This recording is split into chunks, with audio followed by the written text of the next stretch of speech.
કેન્દ્રીય ગૃહમંત્રી અમિત શાહ શું કહી રહ્યા છે, જુઓ વિડીયો। પ્રયાગરાજમાં મહાકુંભ ચાલે છે। 144 વર્ષ પછી આ મહાકુંભ પ્રયાગરાજમાં થવા જઈ રહ્યો છે અને દુનિયાભરના લોકો આશ્ચર્યચકિત થઈ એને જોઈ રહ્યા છે। અનેક એમ્બેસેડર જોડે મારે વાત થઈ કે અમને આમંત્રણ પત્ર જોઈએ છે। મેં એમને સમજાવ્યું કે કુંભ એવો મેળો છે જેની કોઈ નિમંત્રણ પત્રિકા જ નથી। ગ્રહોની સ્થિતિ આવતાની સાથે જ કરોડો લોકો આવે છે। એ લોકો આશ્ચર્યચકિત થઈ જાય છે। કોઈ નિમંત્રણ વગર 40 કરોડ લોકો એક જગ્યાએ આવે, વ્યવસ્થા કોણ કરે? મેં કહ્યું સરકાર જે વ્યવસ્થા કરે એ વ્યવસ્થા રામ સેતુમાં ખિસકોલીની મદદ જેટલી હોય। સરકારી વ્યવસ્થાના આધાર પર આ કુંભ નથી ચાલતો।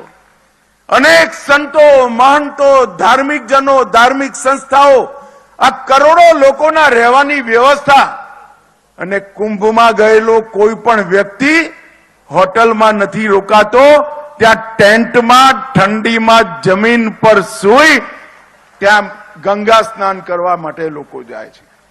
એક દેશમાંથી 40 કરોડ લોકો, લાખો લોકો વિદેશથી આશ્ચર્યચકિત થાય એવી વ્યવસ્થા ન જાણે કેટલા હજારો વર્ષથી ચાલે છે। મોગલો આયા તોય ચાલી, અંગ્રેજો આયા તોય ચાલી અને કોંગ્રેસિયાઓનું રાજ થયું ત્યારે ચાલી। એને કોઈ ના રોકી શક્યું। એ સળંગે સળંગ અક્ષુણ રીતે, અખંડ રીતે એક પરંપરા તરીકે ચાલી અને આજે મહાકુંભનું આયોજન ખૂબ મોટી માત્રામાં થયું છે। ખૂબ સુંદર વ્યવસ્થાઓ ત્યાંથી। હું આજે ગુજરાતભરના લોકોનું પણ આહવાન કરવા માંગુ છું કે સૌએ મહાકુંભ કદાચ એક જન્મમાં તો ઘણા લોકોના નસીબમાં નથી આવતો, ઘણાના અનેક જન્મો સુધી નથી આવતો। મહાકુંભમાં જરૂર જવું જોઈએ। આ કુંભ अपने एक प्रकारથી કુંભ પોતે જ સમરસતાનો, એકતાનો સંદેશ છે। ત્યાં કઈ જાતિનો કોણ છે કોઈ નથી પૂછતું, કયા ધર્મનો છે, કયા સંપ્રદાયનો છે કોઈ નથી પૂછતું।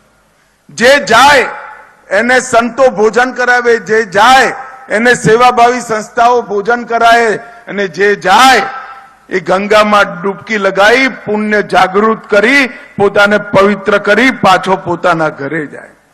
કુંભથી મોટો સમરસતા અને એકતાનો બીજો કોઈ સંદેશ સમગ્ર વિશ્વમાં નથી। જ્યાં ના નામ પૂછાય, ના કુળ પૂછાય, ના ધર્મ પૂછાય, ના જાતિ પૂછાય અને જ્યારે પ્રમુખ સ્નાનો હોય એ વખતે તો કોઈ એકબીજાનું મોઢું પણ જોયા વગર નિશ્ચિત સમયની અંદર ગંગામાં ડૂબકી લગાવવા માટે ગંગાજીના શરણમાં જતા હોય છે। મિત્રો, મારી તમને સૌને એક અપીલ છે કે આ મહાકુંભમાં એકવાર જાઓ અને ઘરના યુવાનો અને કિશોરોને જરૂર લઈ જજો। મેં મારા જીવનમાં 9 કુંભમાં સ્નાન કર્યું છે। કુંભ અર્ધકુંભ થઈ અને આ 10મા કુંભમાં સ્નાન થશે મારું। હું પણ 27મી ત્યાં જવાનો છું। મારી આપ સૌને વિનંતી છે કે બધા જ લોકો ત્યાં પહોંચે। મિત્રો,